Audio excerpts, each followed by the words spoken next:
একটি মুদ্রার এপিঠ ওপিঠ দুই পিঠে রয়েছে। দুই পিঠ কিন্তু দুই রকম। ঠিক তেমনভাবেই আমাদের জীবনেরও পজিটিভ দিক রয়েছে, নেগেটিভ দিক রয়েছে। সো আমাদেরকে বুঝে চলতে হবে যে কোন বিষয়টি আমার জন্য পজিটিভ ইম্প্যাক্ট ফেলতে পারে এবং কোন বিষয়টি আমার জন্য নেগেটিভ হতে পারে। সো প্রথমত আমাদের জীবনে আলোচনা, সমালোচনা, ভালো লাগা, ভালোবাসা, প্রশংসা সব মিলিয়ে জীবন। এখন প্রশংসা এবং ভালো লাগা, ভালোবাসা নিয়ে আপনি পজিটিভভাবে জীবনের সাফল্যের দিকে এগিয়ে যাবেন, নাকি আপনি আলোচনা, সমালোচনা এবং হিংসা এই বিষয়গুলো নেগেটিভের দিকে নিয়ে যাবেন এবং আপনি ডিপ্রেশনের মধ্যে থাকবেন কিনা, এটা সম্পূর্ণ ডিপেন্ড করছে আপনার ওপরে। আপনি মন মানসিকতাটা ঠিক তেমন করেই তৈরি করবেন যে কোনো নেগেটিভ কথাবার্তা নেগেটিভিটির জন্য আপনাকে ছুঁতে পারে কিন্তু ভেঙে দিতে না পারে। রাইট? আমরা মানুষ, আমাদের আবেগ, অনুভূতি, ভালো লাগা, ভালোবাসা সব কিছুই থাকবে। আমাদের যদি কেউ খারাপ কিছু বলে ডেফিনেটলি আমাদের খারাপ লাগবে, আমাদেরকে যদি কেউ ভালো কোনো কিছু প্রশংসা করে ডেফিনেটলি আমাদের ভালো লাগবে।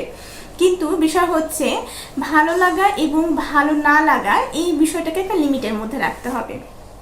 ধরুন আপনাকে কেউ এমনভাবে প্রশংসা করলো, আপনি খুবই গদগদভাবে আপনার নিজের মনে সব কিছু উজাড় করে তাকে বলে দিলেন, বা আপনার এমন কোনো গোপন কোনো কিছু রয়েছে যেটা বললে আপনি প্রবলেমের মধ্যে পড়বেন, সেগুলোও বলে ফেললেন।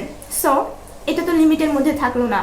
আবার এমন ক্ষেত্রে হতে পারে আপনাকে কেউ এমন খারাপ কোনো কিছু সমালোচনা করে ফেললো বা আপনাকে হিংসা করে এমন কোনো একটা ক্ষতি করে ফেললো, সেটা নিয়ে আপনি ডিপ্রেশনের মধ্যে চলে গেলেন। এমনটা করলেও হবে না। আমাদের জীবন মানেই সবসময় সমস্যাও থাকবে, সেটা সমাধানও থাকবে। সমাধানটাকে আপনি যত তাড়াতাড়ি নিজের মনের মধ্যে ইজিভাবে নিতে পারবেন, সেটা আপনার জন্য তত বেশি ভালো। যেমন ফর এক্সাম্পল হিসেবে আমি বলি, ধরুন একটা গ্লাস, আমি একটা গ্লাস নিলাম, সেই গ্লাসের মধ্যে প্রথমত বালি দিলাম, অনেকগুলো বালি ফেললাম। এই বালিটাকে যদি আমাদের মাথাতে ওই যে সমালোচনা, বিভিন্ন মানুষ আপনাকে বিভিন্ন প্রেশার দিচ্ছে, এই বিষয়টা মনে করুন। এরপরে এই বিষয়টাকে আপনি যদি ঘাটতে থাকেন, মানে এই বালিটার মধ্যে যদি আমি একটা চামচ দিয়ে ঘাটতেই থাকি, তাহলে বিষয়টি কি হচ্ছে, পানিটা পুরোটা ঘোলা হয়ে থাকছে। ঠিক তেমনভাবে আপনার ব্রেনটাও, আপনি যত বিষয়টাকে নিয়ে ঘাটতে থাকবেন, যত বিষয়টা নিয়ে ভাববেন, তত বেশি এই বিষয়টা আপনার মধ্যে নেগেটিভ একটা ইম্প্যাক্ট ফেলবে। যখন আপনি এই যে বালিটা গ্লাসের মধ্যে ফেলা হলো এবং আপনি সেটা একদম চুপচাপ কিছু সময়ের জন্য রাখুন, কিছু সময় পরে দেখবেন সেটা একদম থিতিয়ে নিচে পড়ে গেছে। সো এই বিষয়টি কি হচ্ছে যে আপনি পজিটিভভাবে নিন এবং শান্ত থাকেন, কুল থাকার চেষ্টা করুন। দেখবেন নেগেটিভ বিষয়গুলো অটোমেটিক্যালি আপনার জীবন থেকে আস্তে আস্তে সরে গেছে। লাইফে যে ইম্প্যাক্ট ফেলবে এরকম কোনো কাজ আপনাকে করতে হবে, আপনাকে বুঝতে হবে। সো এখন আরেকটা বিষয় আসি, সমালোচনা, আলোচনায় এই বিষয়গুলো নিয়ে আমাদের যেমন জীবনে নেগেটিভ একটা প্রভাব ফেলে, ঠিক তেমনভাবে প্রশংসাও কিন্তু পজিটিভ একটা প্রভাব ফেলে। সো আপনাকে সব ব্যক্তি যে ভালোবাসবে, ভালোবেসে আপনাকে পছন্দ করবে এমনটা না, আবার সব ব্যক্তি আপনাকে ঘৃণা করবে এমনটাও না। আপনাকে কিছু ব্যক্তি ভালোবাসবে, কিছু ব্যক্তি আপনাকে ঘৃণা করবে, আবার কিছু কিছু ক্ষেত্রে দেখা যায় কিছু ব্যক্তি রয়েছে যারা ভালোবাসবে না, ঘৃণাও করবে না। সো সব কিছু নিয়ে জীবন। যেসব মানুষরা খুব তাড়াতাড়ি যে কোনো বিষয় নিয়ে রেগে যান এবং রিয়াকশান করে, তাদের ক্ষেত্রে বলতে চাই রিয়াকশানটা একটু কম করবেন, চুপচাপ থাকার চেষ্টা করবেন। দেখবেন অটোমেটিক্যালি যে কোনো সিচুয়েশনের মধ্যে আপনি মোটামুটিভাবে একটা নিরাপদ অবস্থানে থাকতে পারবেন। দেখবেন যেখানে ভীষণ পরিমাণে হট্টগোল হয়, সেই জায়গাতে যে মানুষটা চুপচাপ থাকে সেই মানুষের কিন্তু সমস্যাটা কম হয়।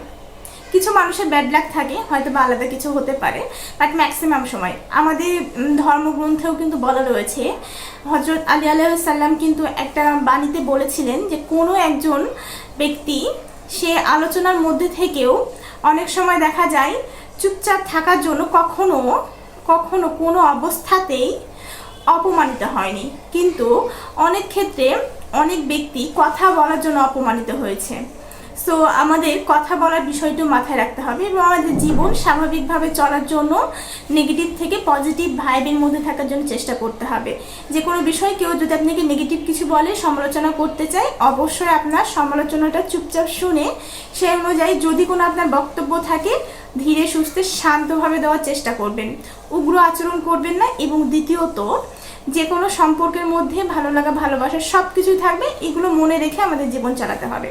সো পজিটিভভাবে থাকবেন, স্বাভাবিকভাবে নেবেন, নর্মালভাবে থাকবেন, দেখবেন আপনার লাইফে যে কোনো প্রবলেমে আপনি ওই যে মুদ্রার এপিঠ ওপিঠের মতো মনে করে চলবেন, কোনো সমস্যাটা অত বেশি হবে না। যেরকমভাবে আমরা মনে করি যে আমাদের লাইফে খুবই ডিপ্রেস চলছে, আমি মনে হয় আর বাঁচতেই পারবো না। জীবনটা কিন্তু অতটাও সহজ না, আবার খুবই সহজ। সো আপনি যেভাবে চলবেন, অ্যাজ ইউর উইশ।